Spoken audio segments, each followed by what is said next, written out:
शमसाबाद की सल्तनत अपने हुस्न, दौलत और इंसाफ के लिए दूर दूर तक मशहूर थी। उस सल्तनत का बादशाह सुल्तान ज़हीरुद्दीन जितना ताकतवर था उतना ही नर्म दिल भी था। उसकी बेगम का इंतकाल कई साल पहले हो चुका था और उसकी सारी दुनिया उसकी 3 बेटियां थीं, मेहरुन्निसा, ज़रीन और छोटी बेटी माहिरा।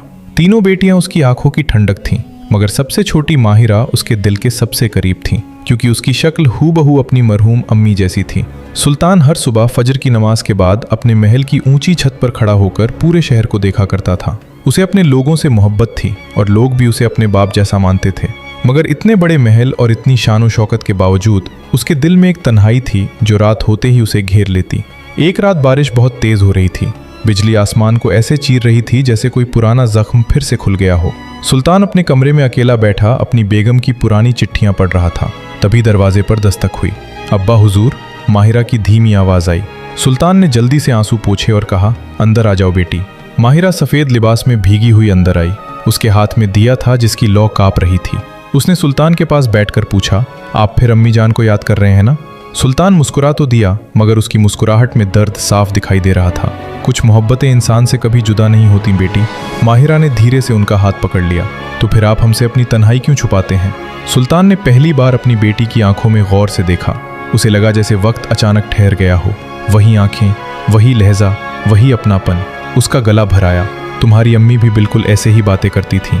माहिरा ने सिर उनके कंधे पर रख दिया। बाहर बारिश और तेज हो गई थी। महल में बाकी दोनों बहनें शान व शौकत और जेवरात में खोई रहती थीं। मेहरुन्निसा को अपनी खूबसूरती पर बहुत गुरूर था, जबकि ज़रीन को तख्त और ताकत का लालच था।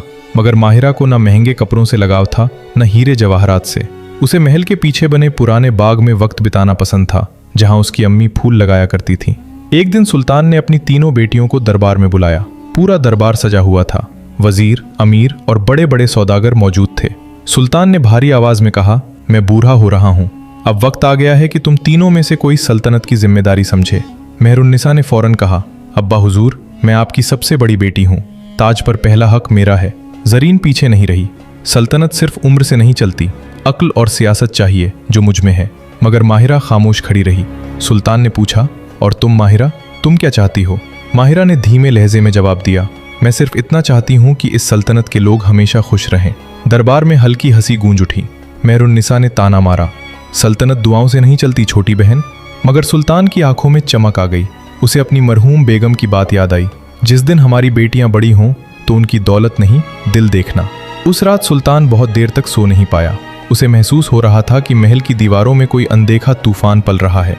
कुछ दिनों बाद पूरे शहर में ऐलान हुआ कि सुल्तान अपनी तीनों बेटियों को एक एक अमानत देगा, और जो उस अमानत की हिफाजत सबसे बेहतर तरीके से करेगी वही सल्तनत की वारिस होगी। पहली बेटी मेहरुन्निसा को सोने से भरा संदूक दिया गया। दूसरी बेटी ज़रीन को शाही तलवार दी गई और माहिरा को एक छोटा सा मिट्टी का दिया। पूरा दरबार हैरान रह गया। मेहरुन्निसा हंस पड़ी, अब्बा हुजूर, ये कैसी नाइंसाफ़ी है? ज़रीन ने भी कहा, हमें इतनी कीमती चीज़ें और इसे मिट्टी का दिया? सुल्तान ने सिर्फ इतना कहा, हर अमानत की कीमत सोने से नहीं आंकी जाती। माहिरा ने दोनों हाथों से दिया लिया जैसे कोई बहुत अनमोल चीज़ हो। उसने उसे अपनी आंखों से लगाया और बिना कुछ कहे चली गई। दिन गुजरते गए। मेहरुन्निसा अपने सोने के संदूक को और भरने में लग गई। उसे डर था कहीं कोई उसका खजाना चुरा न ले। उसने अपने कमरे के बाहर पहरेदार खड़े कर दिए। ज़रीन दिन रात तलवार चलाने की मशक करती और वजीरों से सियासत सीखती। उसके दिल में तख्त पाने की आग बढ़ती जा रही थी। मगर माहिरा हर शाम उस मिट्टी के दिए को जलाकर महल के पीछे वाले बाग में रख देती। फिर वहीं बैठकर गरीब बच्चों को खाना खिलाती, बीमार औरतों का हाल पूछती और बूढ़ों के साथ वक्त बिताती। एक रात सुल्तान ने छुपकर अपनी तीनों बेटियों को देखने का फैसला किया। सबसे पहले वो मेहरुन्निसा के कमरे में गया। वहां सोने चांदी की चमक थी, मगर उसके चेहरे पर सुकून नहीं था। वो हर वक्त खजाने को लेकर परेशान रहती। फिर वो ज़रीन के पास गया। तलवारों की खनखनाहट और सिपाहियों की आवाज़ों के बीच उसका दिल और सख्त हो चुका था। आखिर में वो माहिरा को देखने बाग में पहुंचा। वहां ठंडी हवा चल रही थी। छोटा सा दिया जल रहा था और उसके चारों तरफ गरीब बच्चे बैठे हंस रहे थे। माहिरा अपने हाथों से उन्हें खाना खिला रही थी। सुल्तान दूर खड़ा उसे देखता रहा। उसकी आंखें भर आईं। उसी वक्त अचानक तेज हवा चली और दिया बुझ गया। बच्चे डर गए, मगर माहिरा मुस्कुराई। उसने अपने दुपट्टे से दिए को ढका, फिर दोबारा जलाया। एक बूढ़ी औरत ने पूछा, बेटी तू हर रोज ये दिया क्यों जलाती है? माहिरा ने आसमान की तरफ देखकर कहा, क्योंकि जब तक ये रोशनी जलती रहेगी मुझे यकीन रहेगा कि इंसानियत अभी जिंदा है। ये सुनकर सुल्तान के दिल में जैसे किसी ने नूर भर दिया।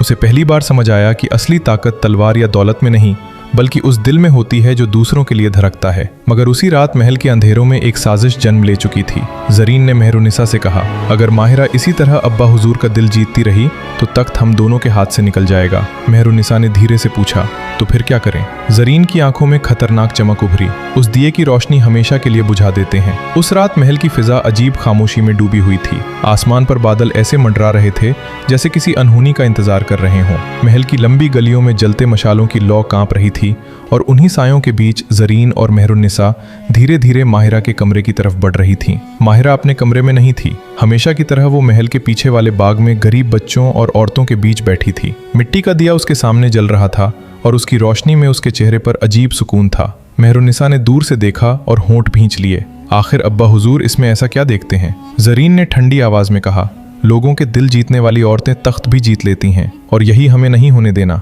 दोनों धीरे से बाग के पास पहुंची।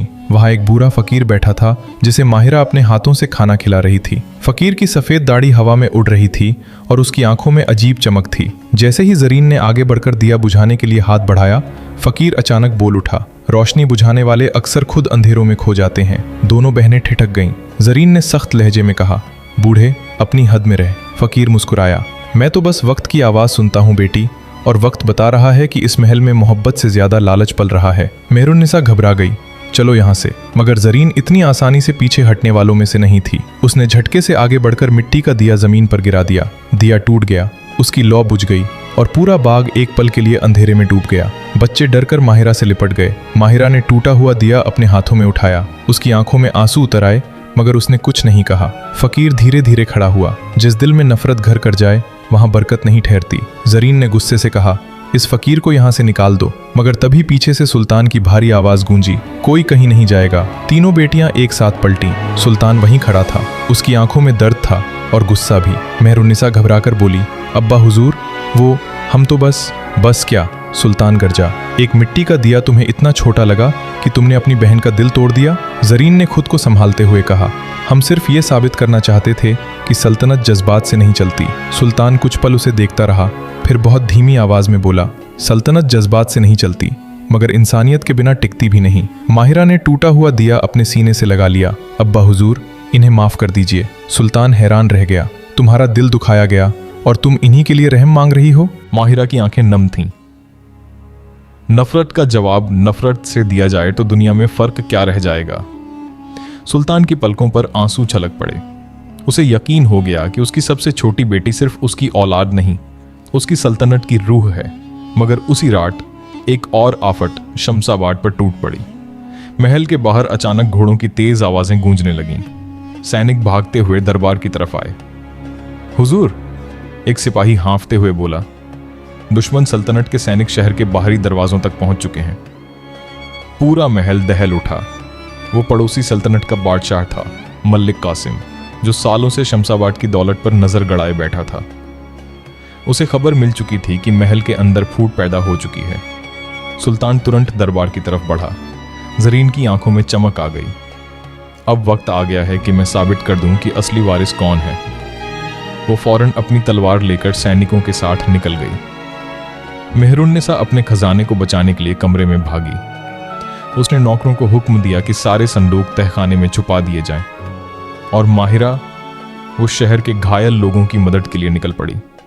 रात भर जंग चलती रही। तलवारों की आवाजें, चीखें और जलते मकानों का धुआं पूरे शहर में फैल गया। जरीन बहादुरी से लड़ रही थी मगर दुश्मन की तादाद बहुत ज्यादा थी। धीरे धीरे शाही फौज पीछे हटने लगी। सुबह होने तक हालात बदतर हो चुके थे। सुल्तान खुद मैदान ए जंग में उतर आया।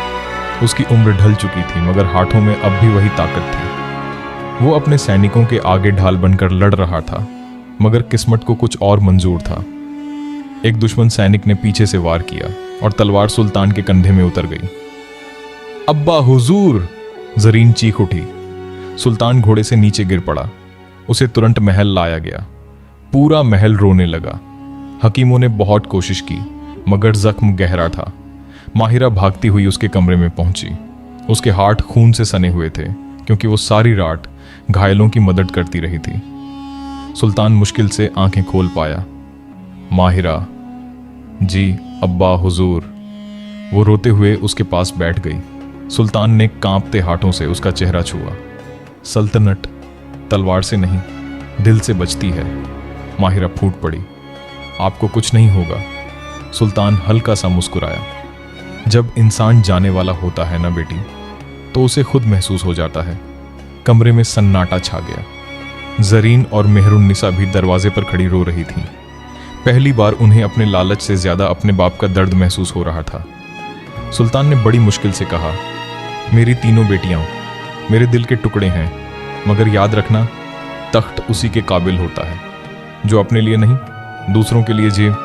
उसकी सांसें भारी होने लगीं। माहिरा ने उसका हाथ कसकर पकड़ लिया। अब्बा हुजूर। सुल्तान की आंखों से एक आखिरी आंसू बहा और उसका हाथ धीरे धीरे ठंडा पड़ गया। शमशाबाद का बादशाह हमेशा के लिए खामोश हो चुका था। पूरा महल चीखों और सिसकियों से भर गया। माहिरा अपने बाप के सीने पर सिर रखे रो रही थी और उसी पल बाहर महल के दरवाजे टूटने की आवाज आई। दुश्मन फौज महल में दाखिल हो चुकी थी। महल के बड़े दरवाजे टूट चुके थे। दुश्मन सैनिक शमशाबाद के अंदर ऐसे फैल रहे थे जैसे आग सूखे जंगल में फैलती है। हर तरफ चीखें, तलवारों की टकराहट और घोड़ों की आवाजें गूंज रही थीं। सुल्तान जहीरुद्दीन का जनाजा अभी महल के बीचों बीच रखा था और उसकी तीनों बेटियां उसके पास खड़ी थीं, मगर वक्त किसी के गम के लिए नहीं रुकता। वजीर भागता हुआ अंदर आया। शहजादियों, हमें अभी महल छोड़ना होगा, वरना दुश्मन आपको कैद कर लेगा। मेहरुन्निसा डर के मारे कांप रही थी। मेरा खजाना, मेरे जेवर। जरीन ने गुस्से से कहा, अब भी तुम्हें दौलत की पड़ी है? माहिरा ने अपने आंसू पोंछे और बहुत शांत आवाज में बोली, पहले अब्बा हुजूर को दफनाया जाएगा। वजीर हैरान रह गया, मगर दुश्मन किसी भी पल यहां पहुंच सकता है। माहिरा ने पहली बार ऐसी निगाह उठाई जिसमें अपने बाप जैसा रौब था। जिस बाप ने सारी उम्र अपनी सल्तनत के लिए जिया हो, उसे बिना जनाजे के नहीं छोड़ा जाएगा। उसकी आवाज में ऐसा असर था कि सब खामोश हो गए। महल के पीछे पुराने बाग में सुल्तान को दफनाया गया। वही बाग जहां उसकी मरहूम बेगम फूल लगाया करती थी और जहां माहिरा हर शाम मिट्टी का दिया जलाती थी। दफनाने के बाद माहिरा कुछ देर उसकी कब्र के पास बैठी रही। हवा बहुत ठंडी थी। पेड़ों की शाखें धीरे धीरे हिल रही थीं। अब्बा हुजूर, उसकी आवाज टूट गई। मैं कोशिश करूंगी कि आपका शहर बचा सकूं। उसकी आंखों से आंसू मिट्टी पर गिरते रहे। तभी पीछे से जरीन आई। उसकी तलवार पर अब भी खून लगा था, मगर चेहरे पर पहली बार घमंड नहीं, पछतावा था। माहिरा ने उसकी तरफ देखा। जरीन की आंखें भर आईं। मैंने सारी उम्र ताकत को सबसे बड़ा सच समझा, मगर अब्बा हुजूर चले गए और मैं उन्हें यह भी नहीं कह सकी कि मुझे उनसे मोहब्बत थी। मेहरुन्निसा भी रोती हुई वहां आ गई। हम बहुत गलत थे छोटे। माहिरा कुछ पल दोनों को देखती रही, फिर आगे बढ़कर उन्हें गले लगा लिया। तीनों बहनें पहली बार एक दूसरे से ऐसे लिपटीं जैसे बचपन में लिपटा करती थीं। मगर उसी वक्त महल के एक हिस्से में आग भड़क उठी। दुश्मन सैनिक अंदर तक पहुंच चुके थे। वजीर दौड़ता हुआ आया। शहजादियों, जल्दी चलिए। तीनों बहनें महल के पीछे बने गुप्त रास्ते से शहर की तरफ निकल गईं। शमशाबाद अब पहले जैसा नहीं रहा था। गलियां जली हुई थीं, लोग घायल थे, बच्चे अपनी मां को ढूंढ रहे थे, बूढ़े खंडहरों के बीच बैठे रो रहे थे। माहिरा का दिल टूट गया। वो एक घायल बच्चे के पास बैठ गई और उसके सिर पर हाथ फेरने लगी। बच्चा दर्द से कराह रहा था। पानी। माहिरा तुरंत पास के कुएं की तरफ भागी। उसने अपने दुपट्टे से पानी छाना और बच्चे को पिलाया। जरीन दूर खड़ी ये सब देख रही थी। वो धीमे से बोली, मैं तलवार चलाना जानती हूं, मगर टूटे दिल कैसे संभाले जाते हैं ये तुमसे सीख रही हूं। उस रात तीनों बहनें शहर के एक छोटे से उजड़े मकान में रुकीं। ना शाही बिस्तर थे, ना नौकर, ना रोशनी। सिर्फ एक छोटा सा चिराग जल रहा था। मेहरुन्निसा बहुत देर तक उस लौ को देखती रही। फिर उसने धीमे से पूछा, माहिरा, वो मिट्टी का दिया क्या तुम्हारे पास अब भी है? माहिरा ने अपने कपड़ों में लिपटा टूटा हुआ दिया निकाला। उसकी दरारें साफ दिखाई दे रही थीं। मेहरुन्निसा की आंखों से आंसू बह निकले। हमने इसे तोड़ दिया था। माहिरा मुस्कुराई। कुछ चीजें टूटकर भी रोशनी देना नहीं छोड़ती। इतने में बाहर घोड़ों की आवाज सुनाई दी। दुश्मन सैनिक उन्हें ढूंढते हुए वहां तक पहुंच चुके थे। जरीन तुरंत तलवार लेकर दरवाजे के सामने खड़ी हो गई। तुम दोनों पीछे रहना। दरवाजा टूट गया। 4 सैनिक अंदर घुस आए। जरीन बहादुरी से लड़ी। उसकी तलवार बिजली की तरह चल रही थी, मगर दुश्मन बहुत थे। एक सैनिक ने पीछे से वार किया और तलवार उसके पेट में उतर गई। आह! माहिरा चीख उठी। जरीन! जरीन लड़खड़ाकर जमीन पर गिर गई, मगर गिरते हुए भी उसने आखिरी सैनिक को मार गिराया। कमरे में सन्नाटा छा गया। माहिरा उसकी तरफ भागी और उसका सिर अपनी गोद में रख लिया। जरीन दर्द से मुस्कुरा रही थी। लगता है अब्बा हुजूर से मिलने का वक्त आ गया। ऐसा मत कहो, माहिरा रो पड़ी। जरीन ने कांपते हाथ से उसका चेहरा छुआ। तुम्हें पता है, मैं हमेशा तुमसे जलती रही, क्योंकि अब्बा हुजूर तुम्हें ज्यादा मोहब्बत करते थे। माहिरा की आंखों से आंसू गिरते रहे, मगर आज समझ आया वो तुमसे इसलिए मोहब्बत करते थे क्योंकि तुम्हारा दिल बहुत पाक है। उसकी सांस टूटने लगी। माहिरा जी, शमसाबाद को छोड़ना मत। और अगले ही पल उसका हाथ ढीला पड़ गया। मेहरुन्निसा चीख मारकर रो पड़ी। माहिरा पत्थर की तरह खामोश बैठी रही। उसकी गोद में उसकी बहन की लाश थी और बाहर जलते शहर का धुआं आसमान में उठ रहा था। सुबह होते होते शमसाबाद के लोगों को खबर मिल गई कि उनकी शहजादियां जिंदा हैं। धीरे धीरे लोग माहिरा के पास आने लगे। एक बूढ़ा आदमी बोला, हमने आपके वालिद का इंसाफ देखा है, अब हम आपकी रहनुमाई चाहते हैं। एक औरत रोते हुए बोली, हमारा शहर बचा लीजिए शहजादी। माहिरा ने चारों तरफ देखा। हर चेहरे पर उम्मीद थी। उसे अपने अब्बा की आखिरी बात याद आई, तखश्त उसी के काबिल होता है जो दूसरों के लिए जिए। उसने अपने आंसू पोंछे और पहली बार पूरी मजबूती से खड़ी हुई। शमसाबाद फिर बसेगा। लोगों की आंखों में चमक लौट आई। धीरे धीरे पूरा शहर उसके साथ खड़ा हो गया। किसानों ने अनाज बांटा, लोहारों ने हथियार बनाए, औरतों ने घायलों की सेवा की। माहिरा हर गली में जाती, हर दर्द सुनती। वो अब सिर्फ बादशाह की बेटी नहीं रही थी, वो लोगों की उम्मीद बन चुकी थी। कुछ महीनों बाद आखिरकार दुश्मन सल्तनत को पीछे हटना पड़ा। शमसाबाद तबाह जरूर हुआ था, मगर झुका नहीं था। उस दिन पूरे शहर के लोग महल के सामने जमा हुए। वजीर ने सबके सामने ऐलान किया, आज से शमसाबाद की नई सुल्ताना माहिरा होंगी। पूरा शहर सुल्ताना माहिरा जिंदाबाद के नारों से गूंज उठा। माहिरा धीरे धीरे तख्त की तरफ बढ़ी, मगर बैठने से पहले वो रुकी। उसने अपने हाथ में पकड़ा टूटा हुआ मिट्टी का दिया तख्त के पास रख दिया और उसे जला दिया। दरबार हैरानी से उसे देखता रहा। माहिरा ने नम आंखों से कहा, यह सल्तनत तलवार से नहीं बची, इंसानियत की इस छोटी सी रोशनी से बची है।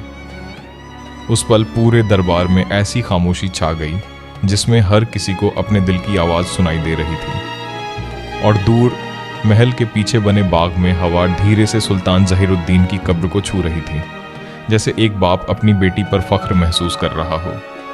दोस्तों, आपको ये स्टोरी कैसी लगी कमेंट में ज़रूर बताएं और ऐसी ही स्टोरी देखने के लिए हमारे चैनल को सब्सक्राइब करें।